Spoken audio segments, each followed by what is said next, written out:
불교가 명쾌해지면 이왕이면 보려면 제대로 보고 사는 게 낫잖아요. 그죠?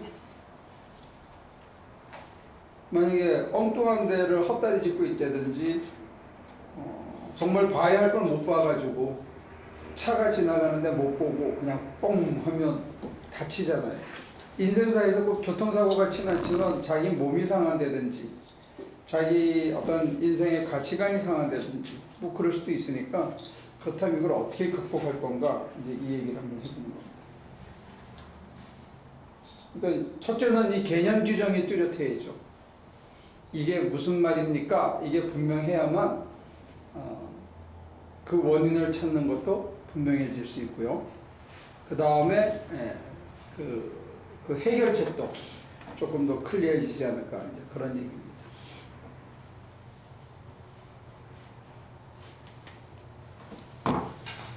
그리고 이제 한 걸음 더 나와서 우리의 기도 생활이 이 문제를 해결하는 데 도움을 줄 수 있을 것인가. 이것까지 오늘 좀 살펴보면 좋을 것 같아요.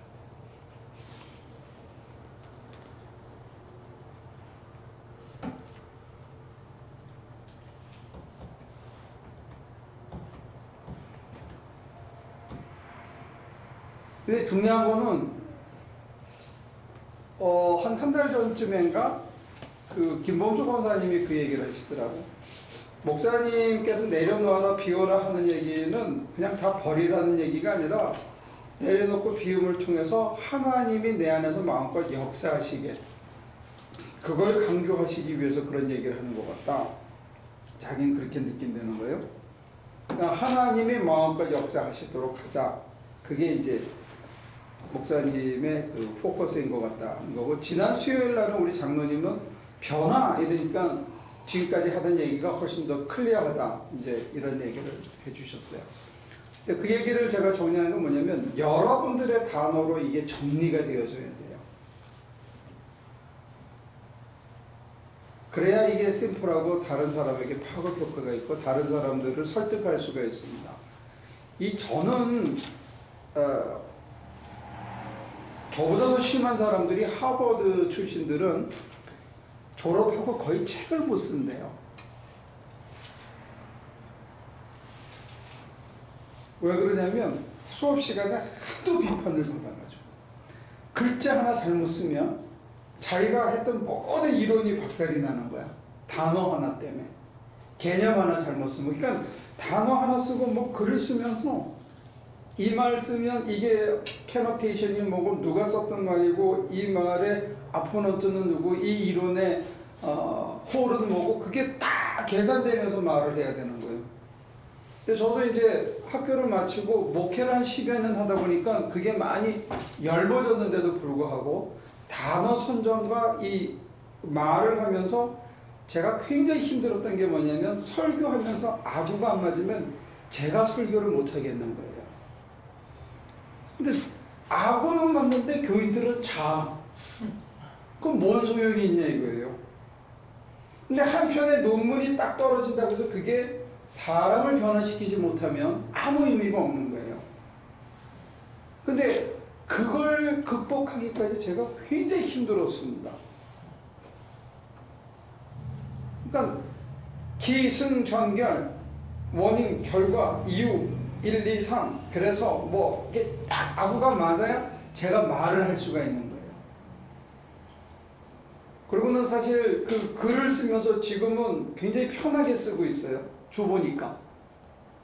그리고 저의 신앙 고백이니까 편하게 쓰는 거지. 만약에 신학책을 쓴다 그러면 이게 이 바닥에 그 룰이 있거든요. 그것 때문에 글자 하나 잘못 쓰고 센텐스 하나 잘못 쓰면 자기가 연구한 그게 다 그냥 다 무너져 버리는 거예요. 그래서 함부로 말한다는 게 참 어렵고, 제가 쓰는 언어가 우리 장로님이 제볼 때 말 가만히 들어보면 그 말이 그렇게 쓰일 수 있고 그게 쭉 일관성이 있는 것 같고 이해가 되는데 평소에 우리들이 쓰는 단어하고는 다르다는 게, 이게 제가 그 신학의 그 게임의 룰이 있어요. 신학교는 신학교에. 그래서 그 다른 분들이 30분 설교할 거를 저는 3분에 정리할 수 있거든요. 이를테면. 근데 3분에 얘기할 걸 나는 3, 40분 얘기해야 되는 그런 것도 있다. 이게 배경과 앞뒤 전후를 다 설명해야만 말하는 사람이 편하고 말하는 사람의 취지를 얘기하려고 그러는데 전문가가 아니면 다 그 사이에 이게 초점을 다 잃어버린 거예요. 전문가들은 이제 귀를 밝히고 어디가 잘못됐는지 이렇게 듣는 거예요. 저게 정말로 프리서포지션이 전제가 제대로 돼서 이게 발전하고 그 얘기에 일관성이 있는가, 그리고 이게 정말로 어플라이 할 수 있는가 실제로, 그거를 이제 한꺼번에 이렇게 귀담아 듣는 거거든요. 그리고는 이제 틈만 있으면 이렇게 공격하는 거야. 그러니까 지금 이제 목회를 하면서 느끼는 거 뭐냐면, 제가 그 헤빗을 극복하는데 오래 걸렸고, 여러분들이 쉽게 던질 수 있는 그런 단어들이 훨씬 파급 효과가 있다는 거, 그리고 그게 어떤 면에서는 더 정확할 수 있다는 거예요. 뭐를? 내 속에 담긴 하나님의 은혜를 이렇게 쉽게 전달하는데 훨씬 정확할 수 있다는 거예요. 우리는 그 단어를 얘기하면 그거는 기복에 걸릴 수도 있고, 아니면 하나님의 절대 주권을 얘기하면서 인간의 너무 무능을 얘기하는 것일 수도 있고, 뭐 하여튼 이게 단어 하나에 굉장히 복잡한 이게 있어요. 그러니까 그냥 여러분들은 전기 갖다 팍 꼽으면 되잖아. 근데 우리는 팍 안 꼽고 가서 테스터를 먼저 찍어 보거든. 그런 게 이제 다른 거예요.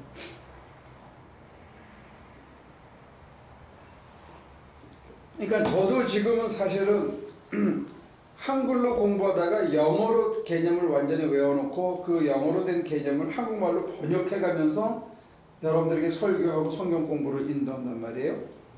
그러니까 제가 한국에서 배운 그 신학 단어들이 제가 봤을 때는 문제가 너무 많아. 문제가요. 이게 일본 단어들을 독일 사람들이 번역해놓은 일본말을 우리 선배들이 한국말로 바꿔놓은 거예요. 한문 섞어가지고. 근데 이번에 중국 가서 보니까 그 한문이 중국 사람들에게 안 먹혀. 중국 사람들 못 알아듣더라고. 우리가 쓰는 한문을, 신학 언어를. 우리식으로 한 게 일본 사람들한테 어답된 거거든요. 그러니까 영어와 원전을 보니까 일본 사람들의 번역이 안 맞는 거예요. 근데 이걸 우리말에 쉬운 말로 풀면 이게 우리 생활 언어하고 안 맞고 일반 신학생들은 또 그게 안 맞는 거예요. 그러니까 저는 지금 이 단어를 만들어가는 과정을 하고 이 단어를 홍보해야 되고 파급시켜야 되는 그런 과정에 있는 거예요. 그러니까 우리가 번역책을 보면 사실은 더 어려워요. 근데 번역을 너무 풀어놓으면 원전의 의미하고는 너무 좀 더 떨어지고요. 지금 이제 그런 그 중간적인 입장에 제가 있어서 지금 설명을 드리는 거예요.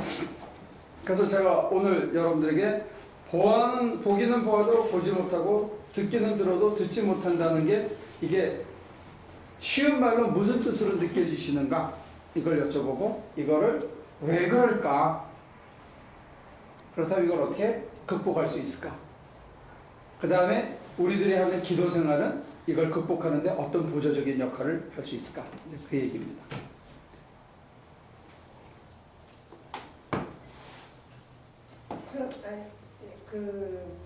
아까 얘기하신 네.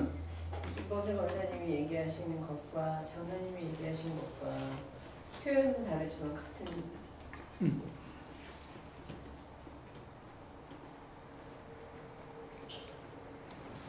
변화라는 의미는 하나님이 내 안에서 마음껏 역사하셔서 당신이 나를 이끌어 가시면 내가 변할 수밖에 없어요. 가치관이 변하고 사람을 대하는 게 변하고 내 행동이 변하고 습관이 변할 수밖에 없죠. 그리고 결국은 내 인품이 변하는 거죠. 하나님이 주인이 되시고 하나님이 나의 파트너가 되시고 내가 혼자 생각하고 결정하는 게 아니라 나는 지쳐서 쓰러졌는데 하나님께서 나를 밀어서 움직이게 하시면 내가 움직인다 이거예요.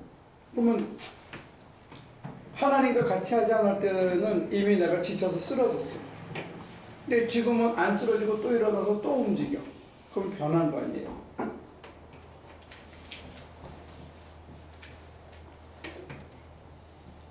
그러니까 여러분들에게 어필하는 단어로 다시 이걸 정립하시는 게 만드는 게 중요하다는 거죠. 자기한테 가장 어필하는 단어. 어떤 면에서는 그 단어를 찾은 것이 자기한테는 화두이기도 해요. 어떤 면에서 화두냐면 뭐 이름이 나왔으니까 내놓고 얘기하면 김범수 권사님한테는 제일 힘든 게 하나님이 내 안에서 마음껏 하시게 하는 게 제일 힘든 거야. 그래서 그 단어를 찾은 거야. 장로님한테는 제 얘기를 들으면서 제일 쌈박하게 와닿는데 자기로서는 제일 힘든 게 변화라는 거예요. 모순이죠. 역설이에요.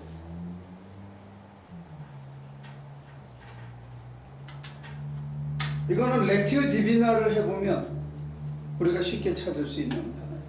자기한테 가장 크게 부각되는 단어가 자기에게 가장 힘든 문제예요. 그리고 그게 해결이 되면 극복이 되면 자기한테 가장 베네핏을 주는 단어이기도 해요.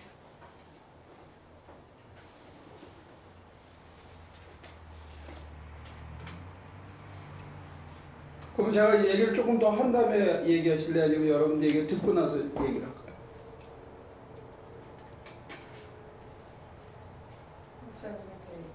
아니 먼저 이 얘기를 했는데 이걸 얘기를 안 하셨거든. 보기는 보아도 보지 못하고 듣기는 들어도 듣지 못한다는 말이 어떻게 들리느냐, 그리고 왜 그런 것 같으냐. 이제 그렇게 따져보자면 저로서는 고정관념이 고정관념이거든.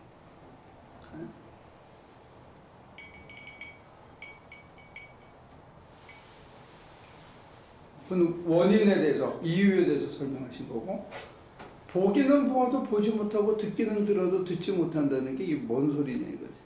그러니까 그게 저 자신에서 가장 어려운 점으로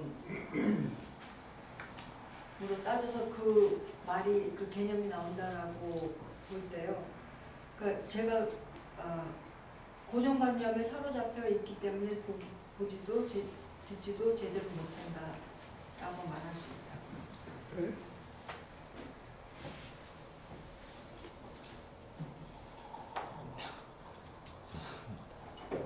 일단은 그렇게 얘기가 되면은 반항심이 생겨요. 그러니까는 항상 그 화두가 있어 화두를 던지는 사람이 있으면은 그 사람의 뜻이 있고 그 사람이 하고자 하는 방향이 있지만 받아들이는 사람도 다 제각각일 수가 있잖아요. 그게 배정수 씨예요. 예. 그 단어가. 예.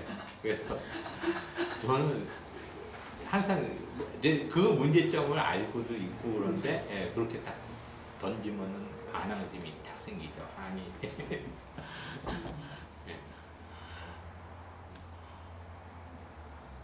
재밌죠? 예. 첫 번째 질문이 뭐를 뜻하느냐 하는 거를 말하셨을 때 지금 각자의 생각하는 어떤 그런 화두 그거를 물어보신 거예요? 그 말 자체가 뭘? 그 말 자체가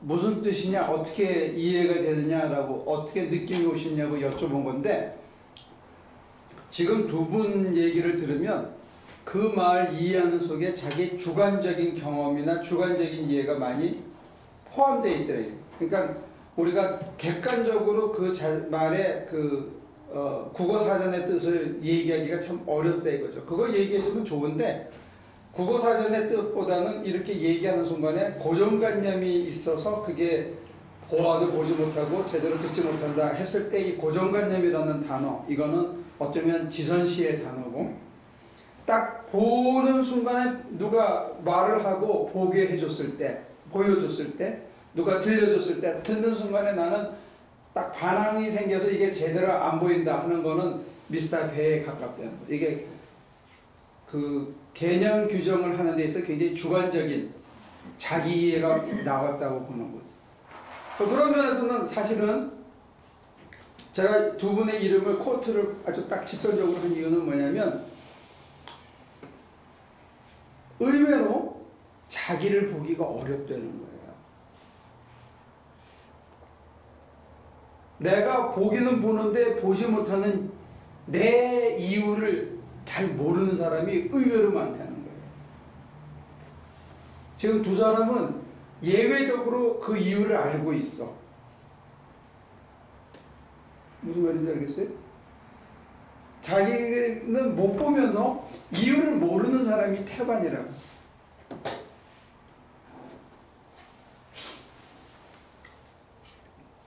이 말이 설명이 안 된 것 같은데? 설명이 돼? 두 사람의 주관적인 의미 규정이 들어가 있지만 그것이 많은 사람들은 자기의 주관적인 내가 왜 그래서 그렇게 나가 그렇게 행동한다 하는 걸 모르는 사람들이 더 많다는 거예요. 나는 우리 아버지 때문에 그래 이렇게 알고 있는 사람들이 의외로 적다는 거예요. 근데 그 미스터 베이 그거는 굉장히 그 샤프한데 굉장히 그 주관적인 거예요. 그렇게 생각하는 사람이 100명을 놓으면 한 2명 될까 말까 할까? 그렇지 않겠어요? 아니 그 나이에 그 나이가 늙었다는 거예요. 나이 40에 누가 50이에요. 50인가 벌써? 나이 50에 누가 얘기하는데 반항적으로 듣는다. 이거는 굉장히 특이한 케이스라니까. 철이 안 좋고. 그런 뜻이 얘기한 거 아니고. 아니 종교적으로 맞죠. 그러니까 일단은 경제적으로 처리 안 되겠다고? 종교적으로. 어떤 사람들은 시니컬해서 보기는 보아도 보지 못하는 사람이 있어요. 사물을 냉소적으로 보는 사람이 있어. 모든 거를. 저 같은 경우는 한동안 이렇게 뒤집어서 보는 게 강했어요. 아직도 계세요? 없어지나? 굉장히 심했어. 하여튼 그 병으로 그래서 모든 거를 사회적인 가치나 모든 거를 뒤집어서 봤어. 그래서 이 권위가 외적인 권위가 저한테 아무런 영향을 못 준 거예요. 내 행동을 제어하는데. 그래서 진짜 봐야 할 거를 평범한 사람들이 쉽게 보는 걸 나는 의외로 못 보고 정말 허송세월을 하다가 나중에 아유 그러네. 그걸 내가 한참 걸려서 받아들이는 거예요. 저 같은 경우는. 그러니까 그 냉소적인 걸 나름대로 많이 해소한 것 같은데도 지금 장로님 지적한 것처럼 저한테 그게 굉장히 많이 묻어 있는 거예요. 다른 분들은 어떠세요? 왜 보기는 보아도 보지 못할까?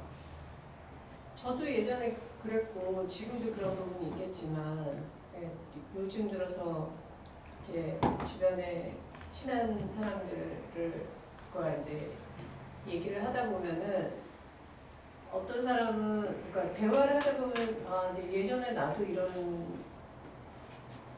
답답한 소리를 했어 똑같은 얘기인데 어떤 사람은 자기 상처 때문에 어떤 사람은 자기 그 욕심 때문에 어떤 사람은 이렇게 자기 애 때문에 이렇게 다 같은 사건을 두고도 해석이 다 다르더라고요. 근데 너무 웃긴 건 그런 모든 거를 그렇게 보더라고요.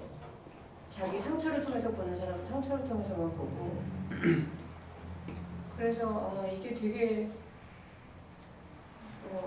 특이하다라는 생각이 들고 나는 전에 어땠었나 지금은 어떠나 다시 보게 되기도 상처, 자기의 욕심 이거는 흔한 케이스예요. 굉장히 흔한 케이스예요.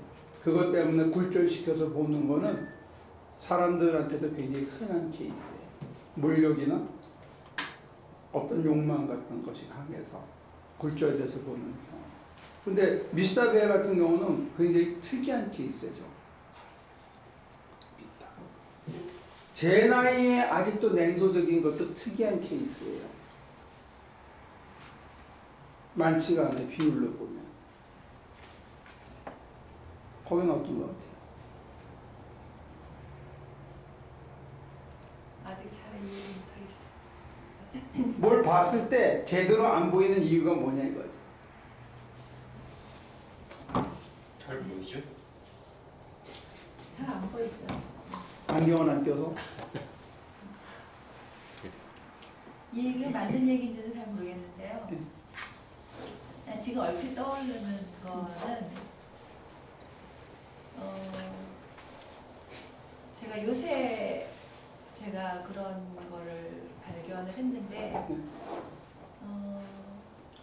이제까지 경험이라든가 제가 알고 있는 이 사고의 틀 이런 걸로 정리를 하려고 하더라고요. 저 같은 경우 보면. 그러니까 단순화시켜서 아 이건 이래, 아 저건 저래 이렇게 그런 저를 발견을 했어요. 그런데 제가 이렇게 보는 거는 굉장히 대안적인 거고 그러니까 그 시간을 다 함께 할 수 없는 건데 어떤 제가 일정한 시간에 어떤 단면의 시간에 단면의 공간에서 그 사건만 보고 아 이건 이래, 이건 이제까지 내 경험에 의하면 이런 거야 이렇게 결론을 내버리고 생각을 그냥 해버리니까 나중에 보면은 아 내가 못 본 게 있구나 그런 거를 요새 느꼈어요. 단순화시키면 남들보다 빨리 정확하게 볼 수 있겠네요. 어떤 일정 부분을. 그런 줄 알았죠. 예.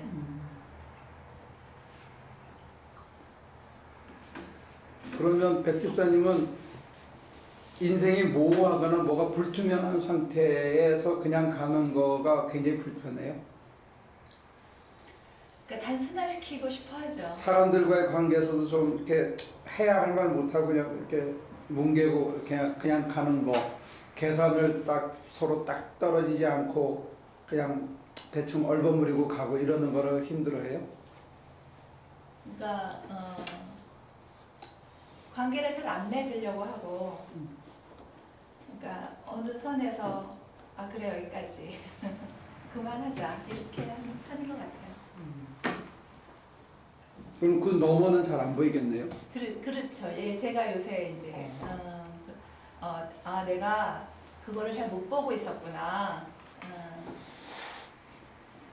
그런 걸 좀 생각하게 되는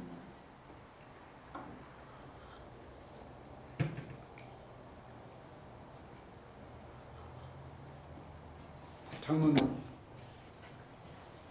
40대 반항하는 60대는 어떻게 지내시는지. 그 첫 번째 질문은 본다, 봐도 못 본다, 들어도 못 듣는다 할 때 앞에 본다나 듣는다는 그냥 see and hear 그렇게 느꼈고 뒤에 거는 둘 다 똑같이 뭐 notice라든지 아니면 깨닫는다든지 understand 뭐 이런 거로 들렸어요. 그 문장 자체가. 그러니까 무슨 어떤 사건을 봐도 그 지금 말씀하신 것처럼 그 너머에 어떤 의미나 그런 거를 우리가 찾아낼 줄을 모르고 그냥 그대로 단순하게 표면으로 보는 그런 거를 얘기하는 게 아닌가 이렇게 생각이 됐고요. 그러면 내가 보느냐 60이 될 때까지 또 이렇게 라지칼한 것도 문제죠. 디테일한 거를 따지려고. 근데 제가 그렇게 디테일하지도 또 않아요. 되게 목사님은 그런 말씀 많이 하시는데 그렇게 디테일하지도 않고 디테일하지는 않는데 로직이 통해야 자기가 설득이 돼야 상대가 받아들여지는 거니까. 그건 있죠. 그러니까 그 못 받아들인다 하는 의미에서 만약에 얘기를 한다면은 누가 멋있는 명언을 하고 설교를 하고 퍼포먼스를 해도 그 사람이 제대로 안 보이면은 나는 그 모든 거를 안 받아들이는 경향이 있어요. 모니카가 암만 신앙 고백을 멋있게 해도 모니카의 생활을 내가 다른 면을 내가 보고 있으면 나는 그거를 절대 안 받아들이는 그런 경향이 있어요. 보셨나 봐요. 마치 내가 다 나타나서 여기 있는데 좀 그런 경향이 좀 있는 것 같아요. 그래서 그런 면에서는 나도 어떻게 보면 시니컬한 데가 있는 거예요. 이렇게 속으로 다 갸우뚱하고 한 번 더 기다리고 뭐 당장 내가 뭐 어떻게 하는 건 아니지만 좀 많이 기다리는 그런 스타일인 것 같아요. 확 이렇게 가가지고 아 할렐루야 이런 거를 잘 안.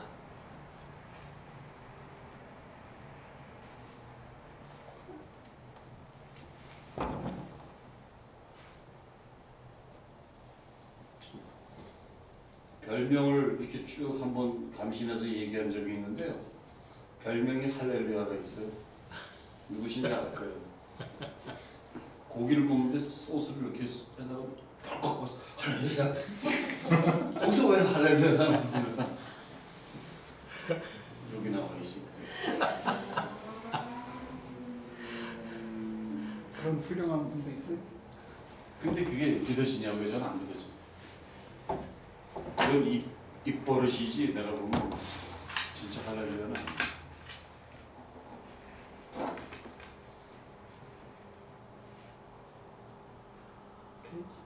두 분은 어떻게? 오늘 멘트를 하시죠? 아니 제가 얘기하다가 조금 이쪽으로 가버렸어. 여기서 하는 거 그렇기 때문에 이제 거기서 넘어가 버리면 멘트하기가 어려운 거죠.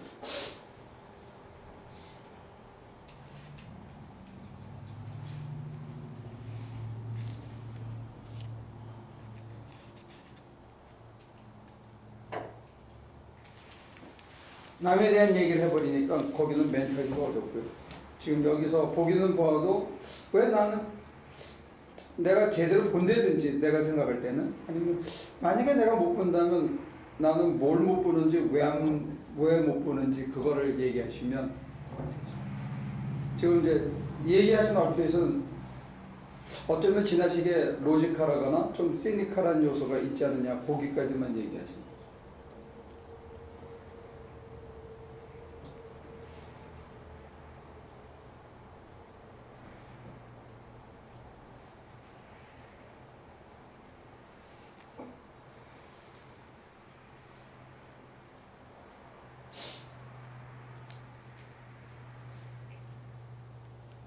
저는 기억력이 다른 것 같아요.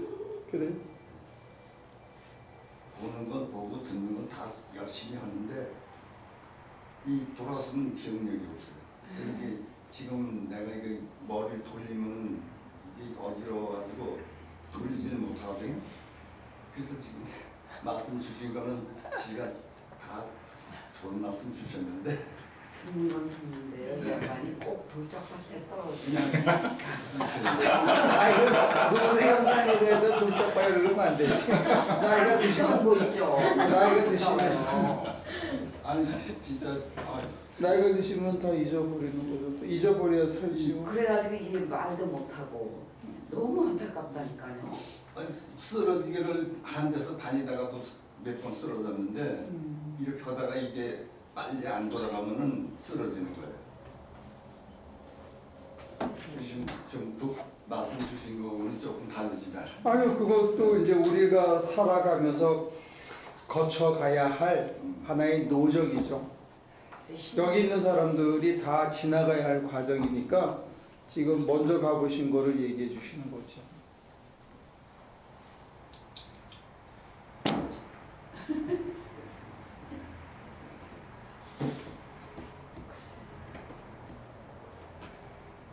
지금 제 나이에는요, 그냥 단순하고 그냥 심플한 걸 좋아하거든요.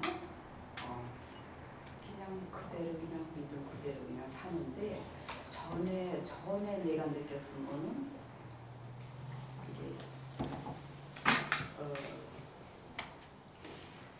이게 마음을 왜 세상 삶에서 바쁘잖아요. 그래 마음을 이렇게 집중을 못하면 못 들어요.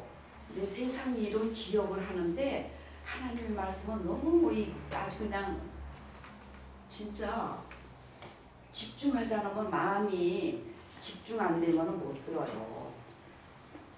그러니까 우선 마음이 가야지 되고, 예, 그래야지 그게 이제 내 것이 되고 듣고 보게 되는 거죠.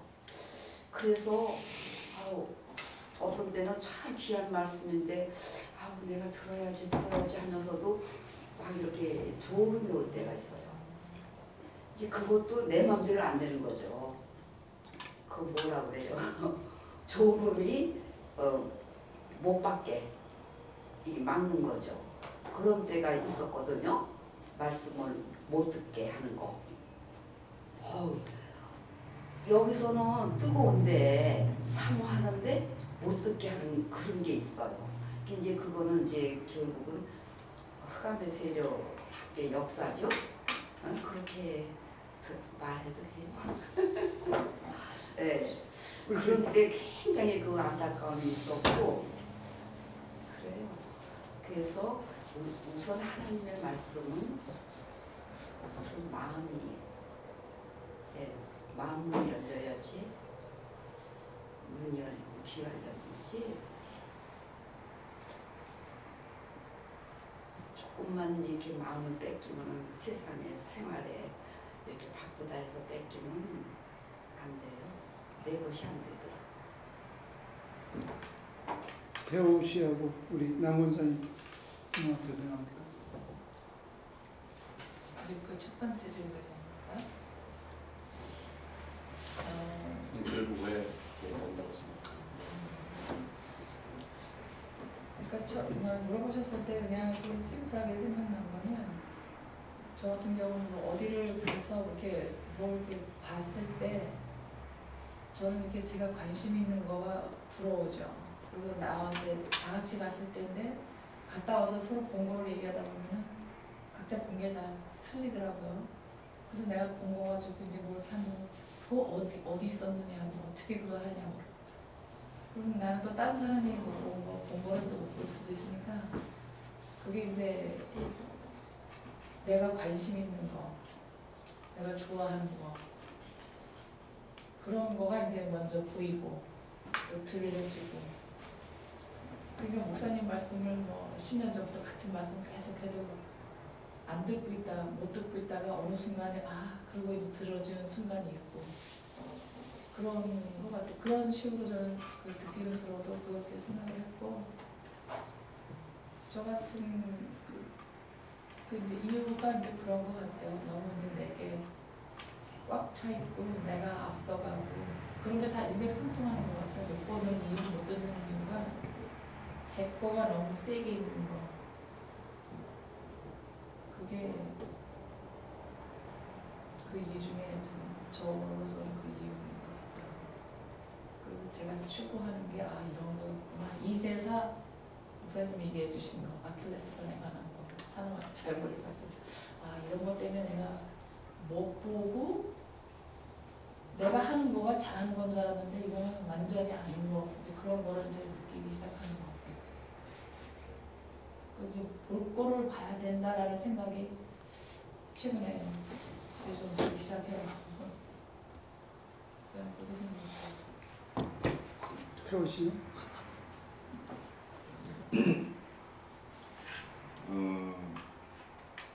저는 그러니까 말씀하신 보기는 보아도 보지 못한다라는 그냥 그 말씀으로 보면은 그러니까 이 말을 하신 한 분의 그러니까 의도 그러니까 같은 말을 이렇게 했는데 보통 설교나 이게 말씀하고 이제 집에 와서 와이프랑 얘기하면 이렇게 얘기하는 게 좀 달라요. 제가 목사님 핵심은 이런 거야 했는데 와이프는 그게 아니야 또 그러는 거예요. 그러면 이렇게 얘기하신 대로 이제 보는 바가 좀 다른 거죠. 근데 보지 못한다는 거는 이게 파도를 던진 분의 그 의도를 전혀 파악을 못하고 전혀 그 화두를 못 들었다는 거로 이제 해석은 되고, 그거를 이제 이유를 따진다면은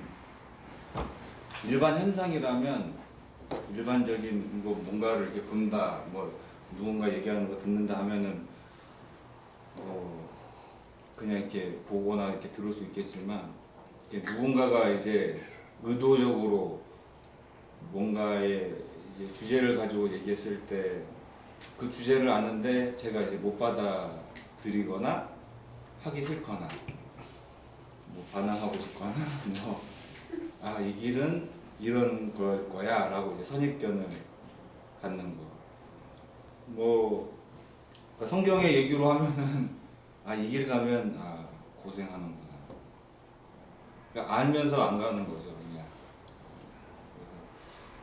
근데 이제 조금 인식이 이제 바뀌는 거는 이제 지난주에 이제 얘기해 주셨던 것 중에 이게 고생이다 생각하니까 가기 싫다라고만 늘 이렇게 생각을 했는데, 예를 드신 게 이제 중보기도나 뭐 남을 위해서 기도하는 거 했는데, 남을 위해서는 네가 좋은 일 하면서 왜 내 자신을 위해서 남 좋은 일만 시키고 나를 위해서는 변화되지 않는 그런 거에 대해서는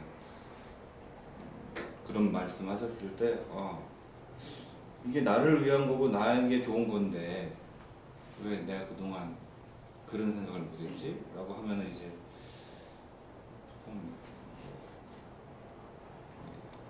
좀 생각을 좀 삐딱하게 전에는 먹었다면 이제 조금 이런 식으로 생각하면 쉬운 건데 내가 좀 오해를 했나? 이렇게 생각하는 게 아닌가.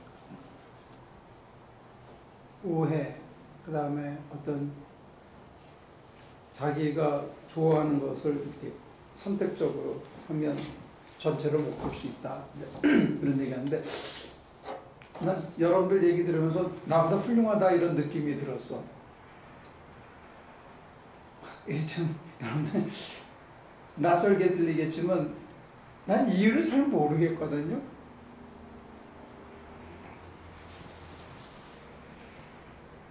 이건 주관적인 얘기를 하는 거예요. 지금 무슨 성경을 풀어서 전달하는 사람 입장이 아니고 제 개인적인. 그러니까 무슨 얘기냐면 남이 하는 설교를 들으면 A to G가 느껴지는 것 같아요. 약점이 보인단 말이에요. 강점도 보이고. 그거를 이렇게 페이퍼를 쓰듯이 분류해서 이렇게 설명할 수가 있는데, 제가 제 꼴을 잘 못 보는 거야.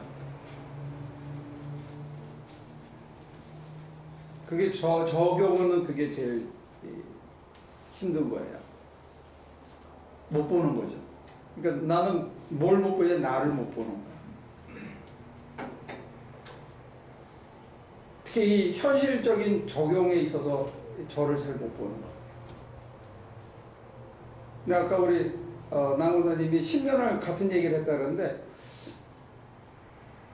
어떤 때는 그런 생각을 해요. 요걸 그때 이렇게 설명할 수 있는 능력이 있었으면 이게 훨씬 쉬웠을 텐데. 근데 그거를 몇 년이 지난 다음에 내가 그때 가서 깨달은 거야.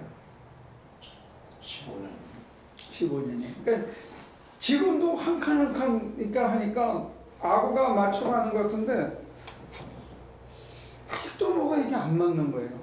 잘 모르겠어. 이것도 두 번째 모르는 거예요. 해온 것들을 큰 틀을 해온 것 같은데, 그래서 전에 10몇 년 전에 뭐 지도자 교육, 그 다음에 기도하는 법, 이렇게 제가 이렇게 대충 아웃라인을 써서 이렇게 프린아웃을 함께 나눠서 보던 게 있었는데, 거기 보면 거의 비슷한 얘기를 해요. 근데 거기서 몇 가지가 이렇게 조금씩 달라지는 거야, 계속. 그래서 오늘도 이런 얘기를 또 하는지도 몰라요. 오늘 테마는 두 가지인데, 하나는 명상을 하게 되거나 이 침묵 기도를 하게 되면 결국은 우리들에게 마음의 평화만 주는 게 아니고 깨달음을 줘요.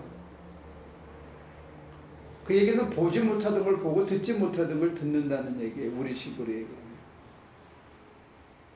내가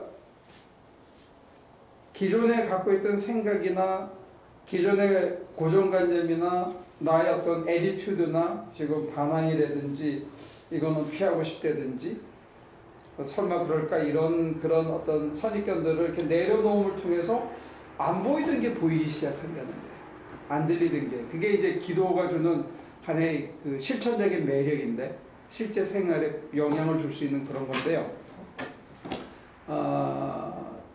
두 번째 얘기는 뭐냐면 오늘 제가 그 우리 이번에 답사 가려고 했던 그 목사님이 오늘 올라왔다고 그래서 지금 제가 가서 만나고 오느라 좀 늦어서 미안해요. 근데 만났는데 그분이 그림을 그려갖고 왔어.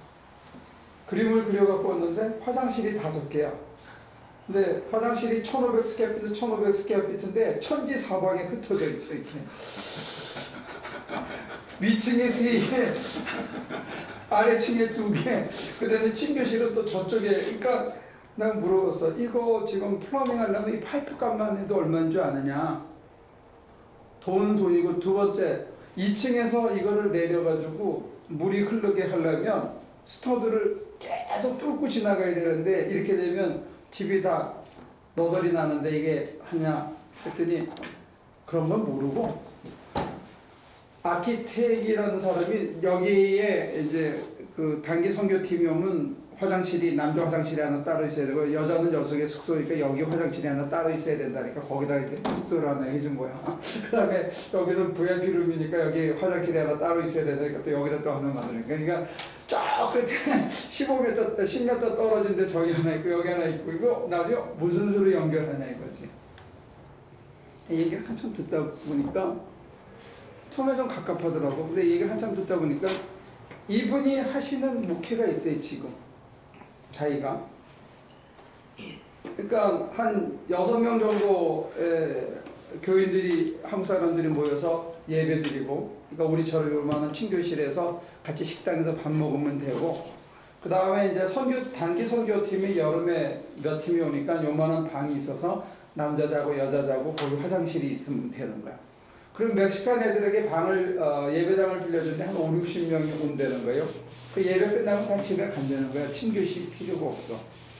그리고 교육도 필요가 없어. 그러니까 집을 줬는데 예배당 하나 60명, 그 다음에 단기 선교팀 자는 숙소, 그 다음에 선교사님이 거기서 상주하면서 건물을 지켜야 되니까 투베드룸 하나. 뭐 이런 식으로 하는 거야.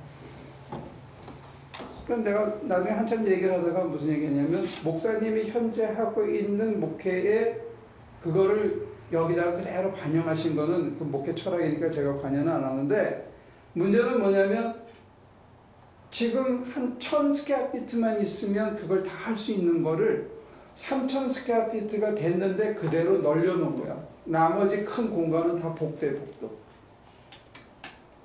나중에 필요하면 뭐 탁구다이나 하나 놓고 이런 식이지 다 공간이 필요 있게 그린 게 아니더라고요. 그걸 보면서 지금 이 화제하고 이어져서 뭐냐면 내가 지금 하고 있는 나의 일에 충실한데 새로운 환경에 대한 비전이 없는 거예요. 그러니까 여러분과 제가 어떤 면에서는 자기 현실에 굉장히 충실해. 근데 내일은 준비를 안 하는 거야. 무슨 말인지 알아요?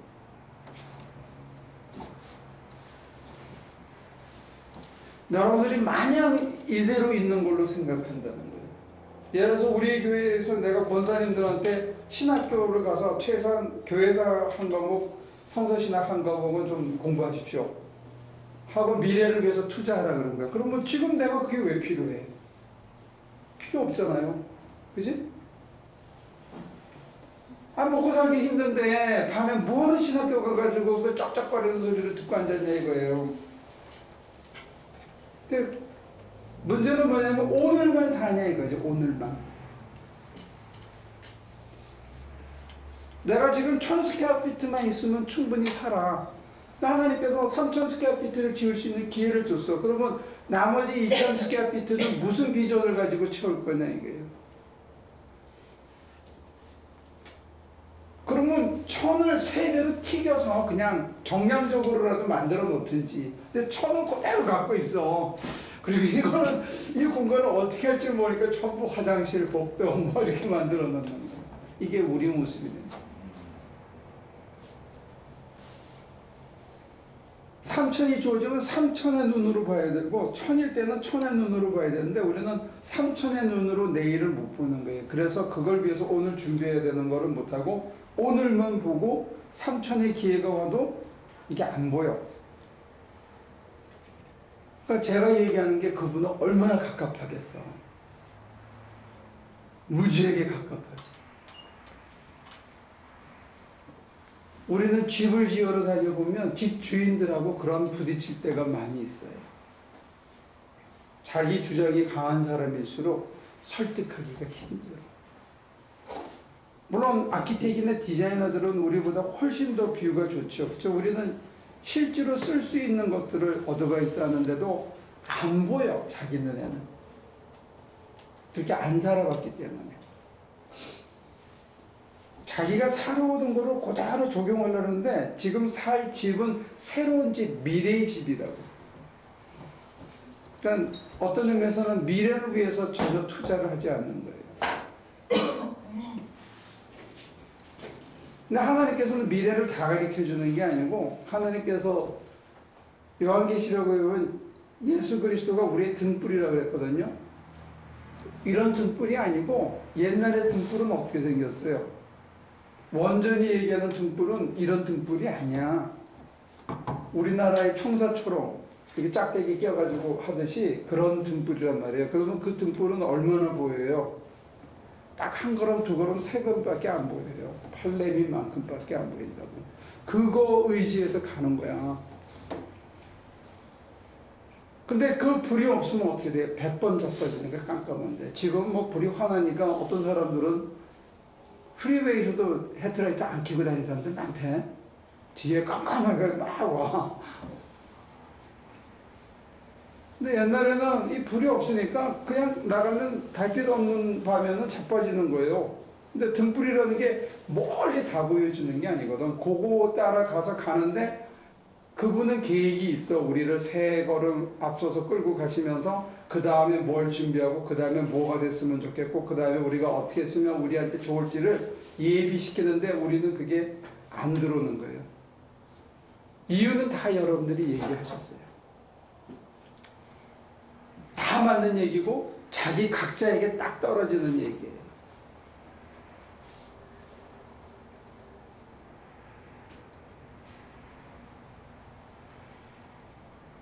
근데 제가 아까 제 고백을 했을 때 어떤 면에서는 이게 여러분들 납득이 안 가는 거고 제 개인적으로는 한편으로는 답답하고 한편으로는 에라 다 맡기자 하면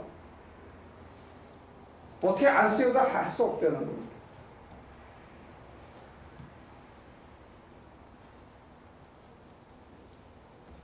어떤 인위적인 계획이나 인간적인 그 준비 이런 거를 접어버린 거예요.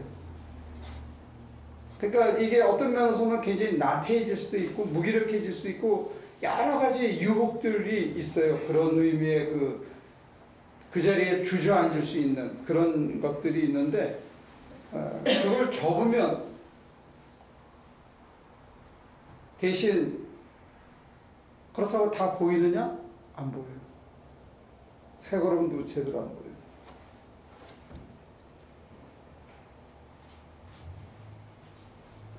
그러니까 어떤 면에서 이게 더 멍청해지는 길이에요.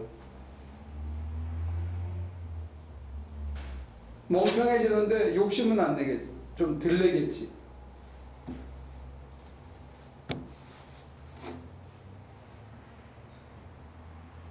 그래서 깨달음이 오더라도 그게 먼 미래까지 다 보이는 게 아니고 먼 미래를 위해서 오늘 세 걸음만 준비하는 뭐 그런 거라고 말을 정리할까요?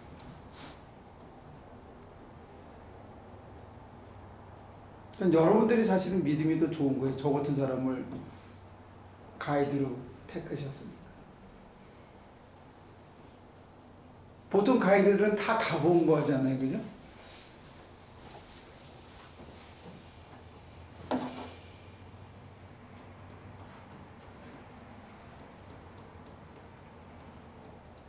저도 잘 모르는 거야. 가는 길을.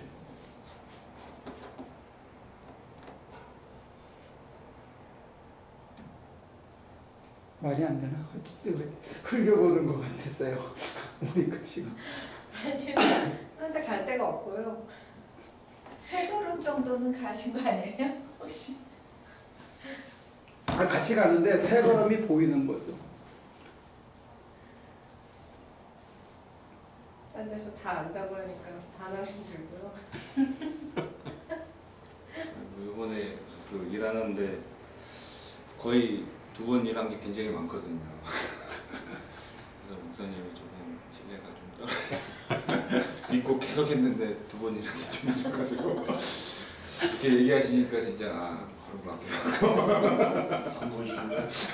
확실히 안 보이시니까. 아니 저는 이렇게 떨어져 있어서 목사님이 돌아가셔도 우리는 천천히 이렇게 갈 수 있겠다 생각했는데 일하면서 많이 뜯어내고 다시 이렇게.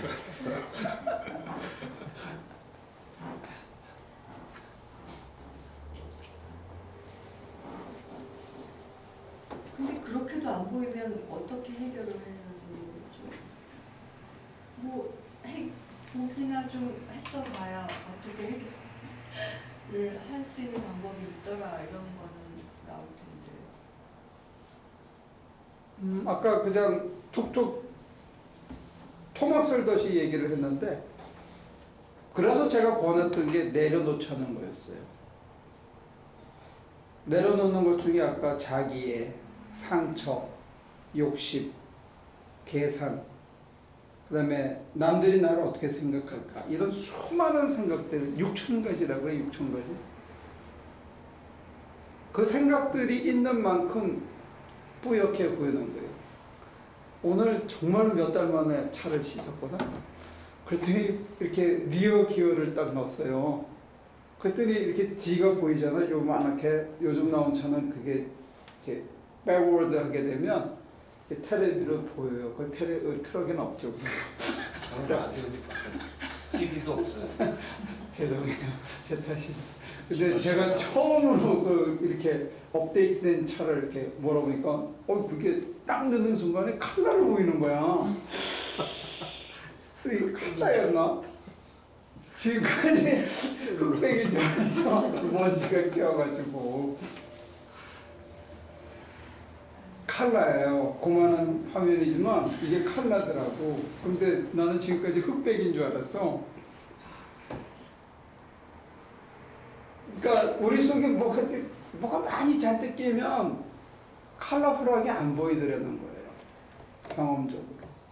그래서 내려놓자고 그런 거예요.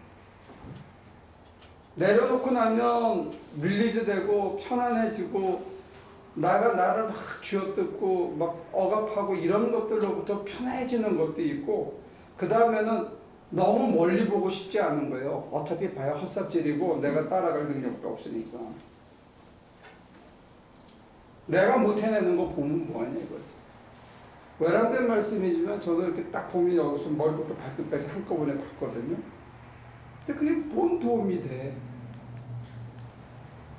편견만 그렇게 만들지.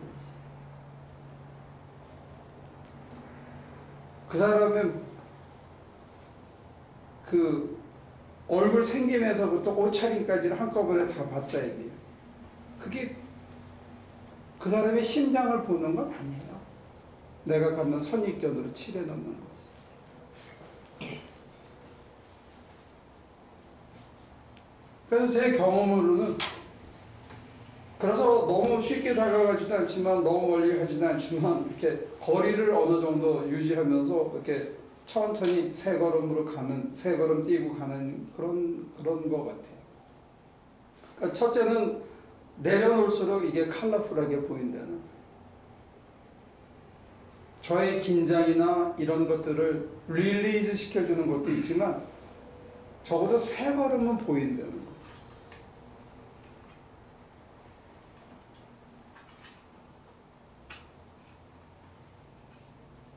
아까 태호 씨가 이제 거의 이번에 일을 2번 했다 그러는데 제가 못 봐서 그러는 게 한 20% 정도 되고 80%는 주인 아줌마가 이렇게 해주셔요.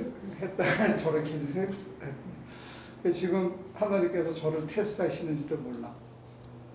저러고도 속살이 안 나는지 아니면 내가 망치 던지고 때려치고 바다로 내려가셔야 하는지 그거를 보고 계시는지도 몰라.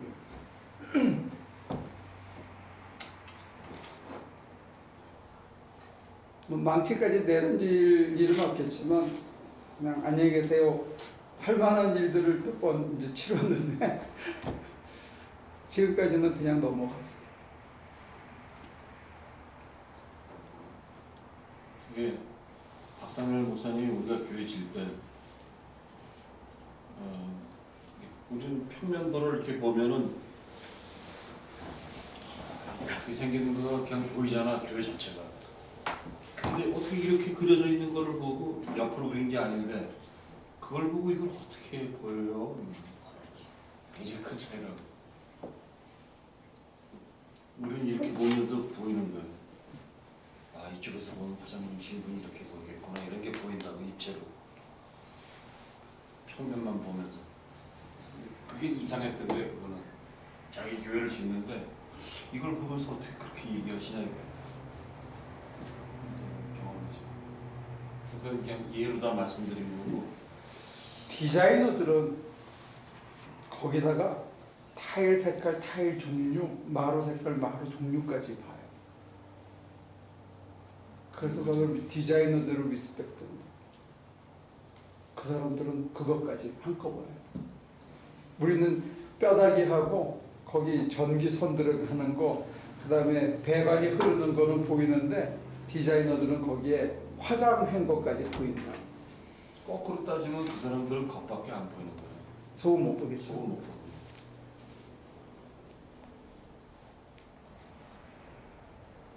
두 가지 질문이 있는데 어차피 따라가야 되는 건데 세 발짝 앞을 봐야 돼요.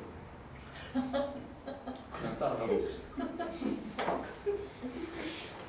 세 발짝 앞에까지가 맥시멈인 것 같아요. 더 늦어지면 길을 놓치고요.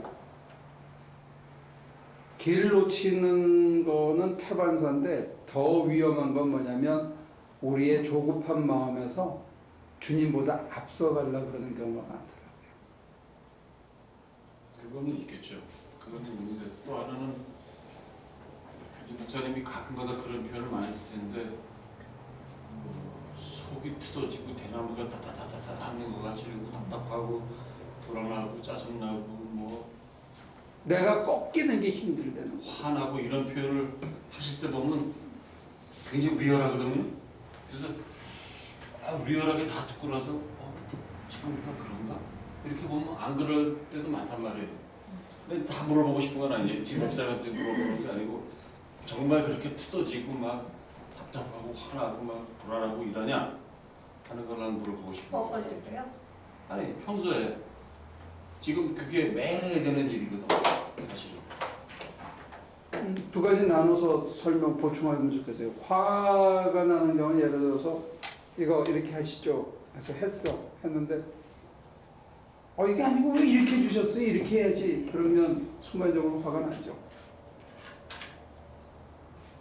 그리고 참고 그냥 다 해주는 거예요. 해달라는데.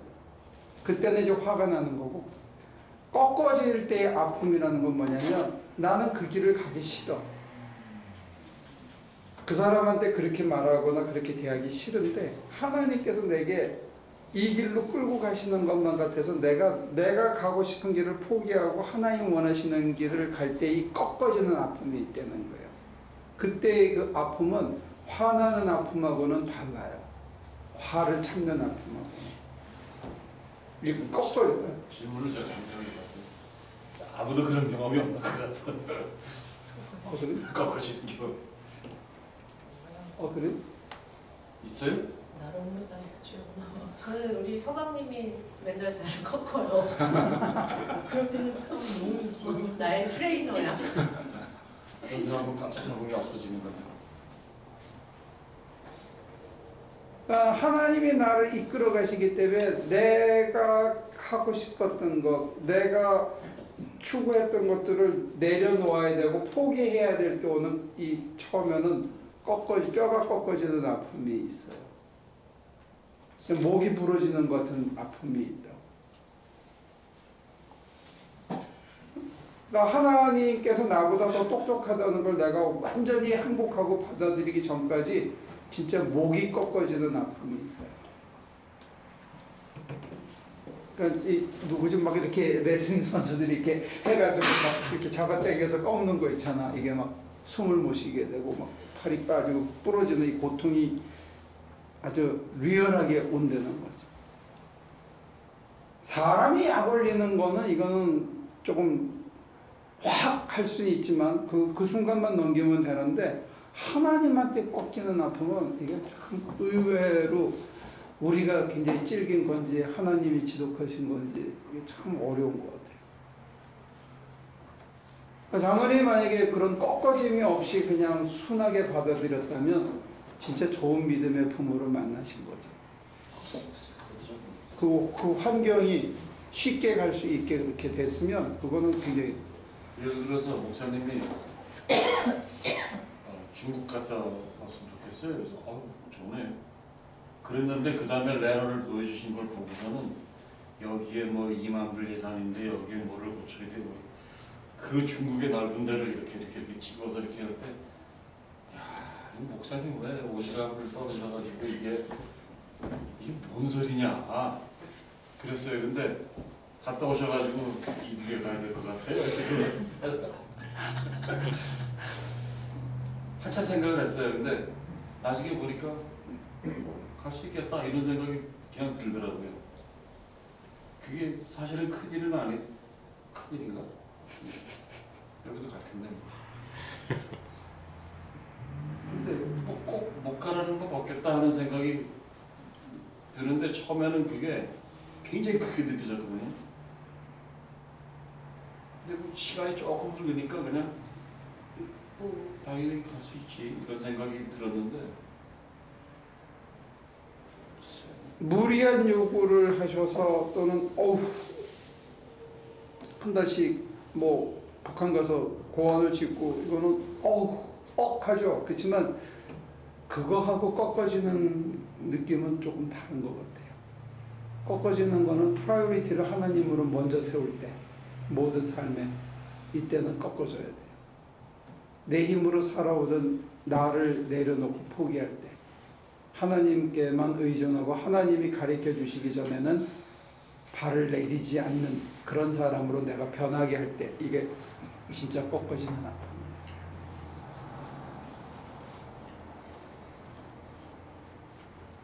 내가 좋아하던 모든 것을 내려놔야 되는 가치관이 완전히 전도되고 이럴 때는 근데 그게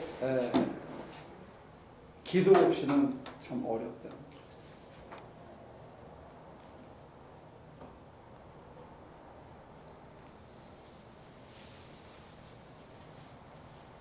여기 꺾어지는 얘기로 갔지? 그 아픔과 뭐 쏟아지는 아픔 뭐 이런 설명을 하시죠. 아니 감성적인 승질 나는 거는 뭐 꺾어지고 난 다음에도 또 순간순간 하루에 한두 번씩 생길 수 있죠. 일주일에 한 번 정도는 최소한. 그러니까 하고 아이고 저걸 순간적으로 할 수 있지만 털고 그냥 가는 거지만 제가 단어 썼던 꺾어진다는 거는 하나님 앞에서 내 삶의 방향을 전체적으로 뒤바꾸는 거예요. 그러니까 이타적인 삶을 살겠다 하는 거는 이거는 한번 꺾어줘야 돼요. 그 목사님 지금 저기 12절, 13절 네. 그에는 너희에게는 제가 갖고 있는 성경책에는 이렇게 너희에게는 하늘나라의 비밀을 아는 것이 허락되었으나 저 사람들에게는 허락되지 않았다고 했거든요. 그러면 이미 그 보고 알아들을 수 있는 사람이 정해진 거예요? 아니면 봐서 돌이키면 누구에게나 그건 이제 제가 서 있는 쪽의 전통이고 다른 사람들은 이미 결정돼 있다고 보는 거죠. 그걸 이제 예정설이라고 그래요. 이 리투얼 미닝에 요 문자적인 의미에 충실하게 되면 그 얘기가 나오고요. 근데 씨 뿌리는 비유에서 이제 나오는 얘기인데 밭이 결정론적이면 정해져 있으면 그 말이 맞고요. 밭이 자갈을 토해내고 가시덤불을 토해내는 회계를 만약에 받아들인다면 자갈밭도 그 다음에 가시덤불밭도 옥토로 변할 수 있다고 저는 믿는 거죠. 쉽진 않지만. 근데 지금 이 비유의 얘기는 사실은 이 렘넌트 얘기로 다시 이어지는 이사야의 네. 얘기인데 다 죽인다, 싹 쓸어버린다. 그렇게 쟤네가 돌아오지 못하게 한다. 그리고 종살이 가서 나머지 있는 사람까지도 다 없앤다. 그러나 뭐 내가 좋은 씨앗을 남겨두겠다. 이런 스토리거든요. 남은 자 사상은 끝까지 믿음을 지키는 자라는 의미가 강하지만 또 하나는 돌이킨다는 의미가 늘 따라다니거든요. 그러니까 회개한다면, 회개라는 얘기는 우리가 옥토가 아니었는데 옥토가 된다면 우리들에게 가능성은 열려 있다고 봐야죠. 안 그러면 결정론에 빠질 수 있는 약점이 있어요. 안 될 놈은 안 되는 거야, 죽어도.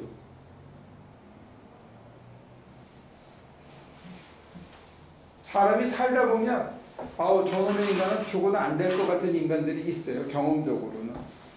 내가 나를 봐도 안 될 것 같이 그런 경우는 있어요. 그렇지만 그렇게 한다면 사실 신앙을 할 이유가 없죠. 근데 조금씩 변해가는 모습이 있거든요, 우리한테. 근데 그걸 포기할 수 없다고 보는 거죠. 기도 생활도 자꾸 나태해지면 처음엔 표가 안 나요. 근데 그게 한 달, 두 달, 석 달, 넉 달 가면 나중에 표가 나죠. 자기가 알아요. 안 되는 거를. 기도 생활이 줄으면 열부터 받거든요. 그리고 아까 보이지 않는다는 게 계속 더 강화돼요. 그 이유가. 빠꾸하는 거죠. 옛날에. 기도하면서 그 지금 얘기했던 그런 것들이 조금씩 무뎌져요. 저처럼 눈에 탁 보이던 게 이제 무뎌져 있는 거예요.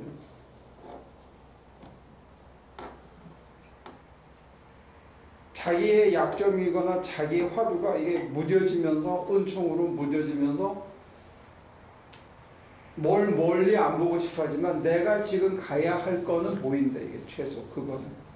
주님의 발 뒤꿈치는 최소 보인다는 거예요.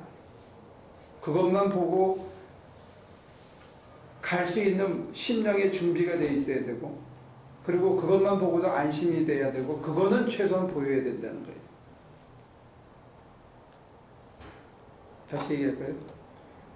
심령적으로 멀리 안 봐도 불안하지 않아야 되는 거예요.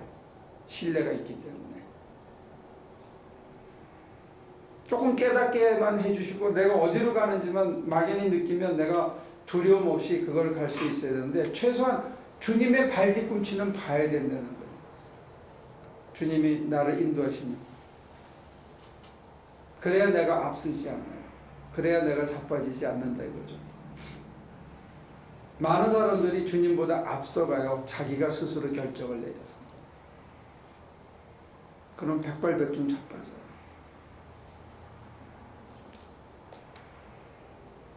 보기는 봐야 되는데 너무 멀리 보지 않으시면 좋다는 거고 멀리 보이지 않아도 감사함으로 그것만으로 족하고 하루를 성실히 사시면 된다는 거죠.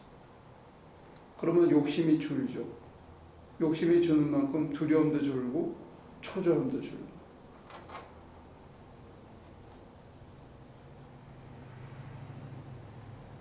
그래서 하루를 자족하며 살 수가 있게. 근데 그 하루씩 그렇게 살아가는 게 별거 아닌 것 같은데 5년이 지나고 7년이 지나고 10년이 지난 다음에 보면 사람이 다른 인간이 돼 있다는 거예요. 그게 무서운 것 같아요. 5년 동안 막 왔다 갔다 자기 혼자 막 왔다 갔다 자기는 죽으라고 주님을 쫓아다닌 것 같은데 계속 벽돌 한 장씩 쌓은 사람이 보면 얘는 쌓다 무너뜨리고 쌓다 무너뜨리고 해서 그냥 돌무더기만 갖고 있고 얘는 이만큼 쌓았어. 그럼 차이가 나는 거죠. 우리 교회에서 10년 전에 제가 평신도 지도자 교육을 한참 했거든요. 동네 아줌마들 놓고 굉장히 똑똑한 여자들도 많았어요. 브라이트하고 신심도 좋고 헌신적이고 돈도 많이 내고 뭐 하여튼 어디 간다 그러면 자기가 다 싸들고 가서 시간 내고 헌신하는데 왔다 갔다 보면 한 사람은 꾸준히 해서 뭐 전도사도 하고 목사도 하고 여기까지 10년이 지난 다음에 이렇게 알아보면 그냥 동네 아줌마로 그냥 왔다 갔다 하는 한계를 꼭 발뒤꿈치만 보고 계속 쫓아간다는 게 사실은 쉽지가 않아요. 지난주에 나성벽 씨가 와가지고 한 4년 만에 왔네. 목사님은 똑같아요. 10년 전이나 지금이나 똑같아. 근데 목사 입장에서는 한 길을 10년을 15년을 계속 고기를 간다는 게 이게 참 힘들어요. 그죠? 특히 교회 성장이라는 신학의 틀이 한국 교회에 있는데 성장하지 않는 교회를 담임해가지고 5년, 10년, 15년을 계속 간다는 게 쉽지 않은데 5년 만에 목회 방향을 3번씩 바꿔봐요. 그러면 어떻게 되겠나? 귀신 내쫓는데 5년 갔다가 아 이거 아닌가 봐 해가지고 이제는 철저한 프로그램, 가정사역, 뭐 아버지 학교, 드레스디아스 계속 프로그램으로 5년 갔어. 또 이것도 아닌가 봐요. 그래서 이제 금가루 나오는 안수하면 금가루 막 떨어지는 거 이제 그거 5년 가요. 그러면 그 교회가 어떻게 될 것 같아요?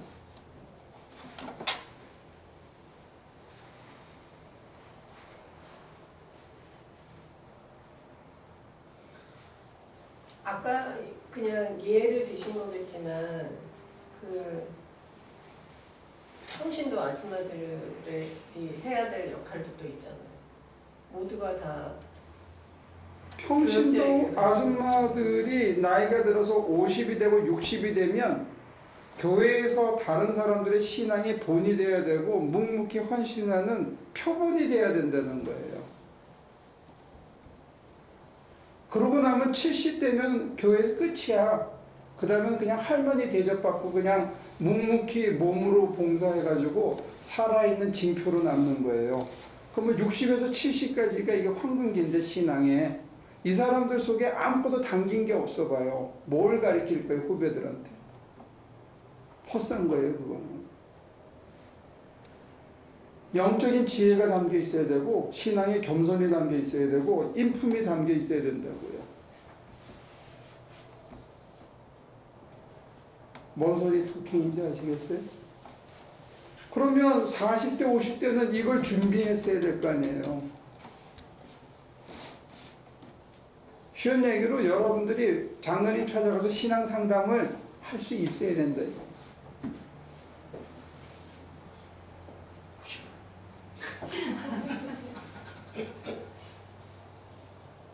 응? 그래서 시원한 대답을 듣고 실천적인 대답을 들을 수 있어야 된다는 거예요. 그리고 여러분들이 그 나이가 되면 여러분들도 그게 돼야 되죠. 그렇잖아요? 그래야 신앙이 흘러내려가지. 신앙의 본이 된다는 것이 어떤 뭐 기도도 쌓여야 되고 실천도 쌓여야 되고 헌신도 쌓여야 되고 사람들을 돌보는 것도 쌓여 있어야 되고 그 사람의 품격도 쌓여 있어야 되고 이 속에 담겨 있어야죠.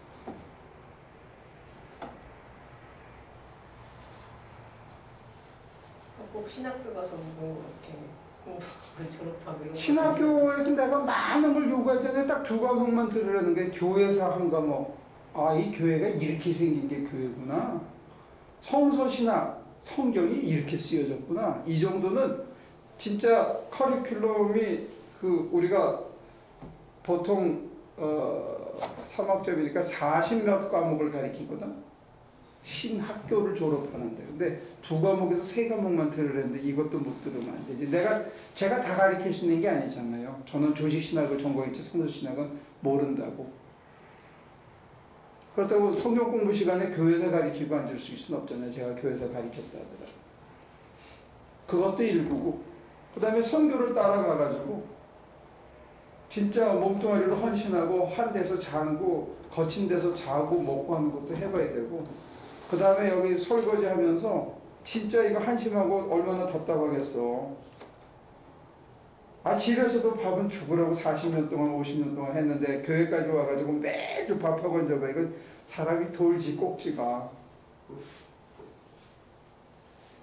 매주 나와서 다른 사람도 옷 이쁘게 입고 있는데 자기는 와가지고 청소하고 변소 치우고 이거 돌리고 집에서도 잘하는데 이거 닦고 앉으면 돌지. 근데 그걸 왜 시키냐 이거지. 그게 자연스럽게 몸에 배야 된다니까. 안 그러면 막판에 확 던지고 때려치게 돼요. 그거를 고비를 넘길 수 있는 힘이 없어 자기 안에. 그게 몸에 배야 되는 거예요. 신앙은 머리만 갖고 되는 게 아니거든요.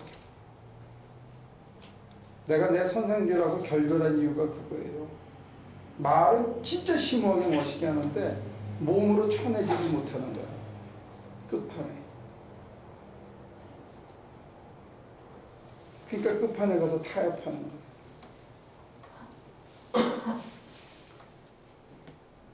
마음이 반이고 몸뚱아리가 반이에요. 이게 합쳐져서 영적인 인간이 되는 거예요. 전체.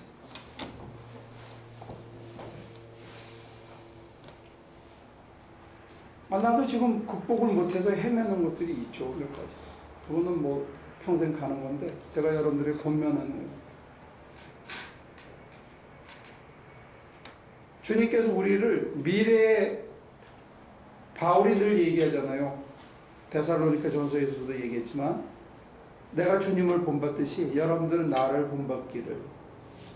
굉장한 거예요. 난 65세쯤 되면 그렇게 얘기할 수 있을까? 좀 더 쓰시죠. 70까지? 그래 70까지만 돼도 그건 굉장한 거야. 근데 이게 지금 봐가지고는 70 가서도 이게 쉽지 않을 것 같아.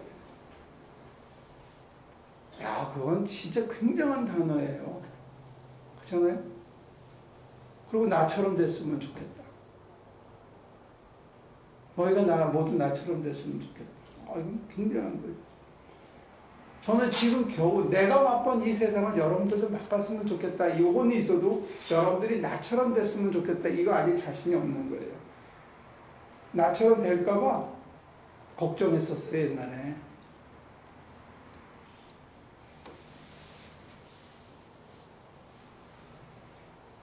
이게 보여야 된다는 거예요.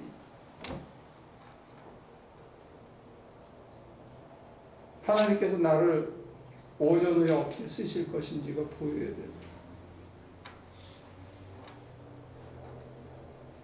근데 그게 다 명확하게 아주 클리어컷하게 안 보이고 발 뒤꿈치만 따라가는데 그래도 내가 서두르지 않고 섭섭하지 않고 욕심내지 않고 묵묵히 따라가서 어느 날이 됐을 때 저나 여러분들이 바울처럼 그런 얘기를 할 수 있는 사람이 됐으면 정말 좋겠다는 거죠. 그래야 이게 순교의 피가 흘러서 교회가 이어진다고. 얘기가 너무 길어졌는데 접고요.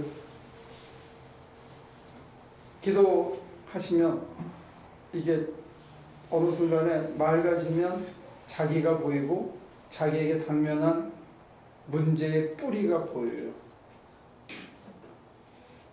겉으로 드러난 현상을 보고 우리들은 그 문제를 해결하고 싶어 하는데 묵상을 하다 보면 그 문제의 뿌리가 보이고 거의 대부분은 그게 회개거리일 수가 많아요. 그래서 자기가 변화돼야만 그 문제가 사라지는 거죠. 원인을 치료해야 되는 것 같아요. 그래서 묵상 기도의 강점 중에 하나는 내가 뭔가를 봤는데 실체는 못 봤어. 근데 묵상을 하면서 실체를 보는 것뿐만이 아니고 그 실체가 나오게 된 원인과 뿌리를 보게 되면서 그 뿌리를 해결할 수 있는 힘을 주님에게 구하고 주님이 도와주셔서 내가 그 뿌리를 제거하고 나면 내 문제라고 여겼던 것들이 이렇게 사라지고 그 덕분에 내 인품이 이렇게 변화되는 그런 것들이 있지 않나. 그래서 여러분들에게 그 기도를 권하는 겁니다. 더 얘기를 해야 되는데 오늘 시간을 가서 얘기하고 혹시 다음 주에 여러분들이 기억하시면 이 얘기를 조금 더 하도록 하죠. 하나님, 저희들이 서로 각자에게 자신의 가려야 될 부분도 다 내놓고 얘기를 하였습니다. 기름 부어주셔서 치유해 주시고 이런 것들을 통해서 서로를 격려하고 믿음 안에서 서로 도와서 이런 모난 부분들 깎여져 나가고 모자라는 부분들 서로 채워주고 해서 결국에는 우리 모두가 개성은 있지만 멀리서 보면 다 주님을 닮은, 어쩌면 저렇게 아들이 아버지를 닮듯이 여기 있는 우리 모두의 언행 신사가 하는 모든 몸짓이, 하는 모든 말투가 주님을 닮았다 소리를 들을 수 있는 그런 은혜가 있게 도와주옵소서. 때로 기도가 너무 힘들고 기도하러 앉아있을 때 너무 많은 것들이 우리를 방해할 때가 있습니다. 연약한 저희들을 주님 도와주옵소서. 오늘 밤 기도 속에서 다시 한번 당신과 깊은 영적 교제하기를 간구하며 예수님의 이름으로 기도합니다.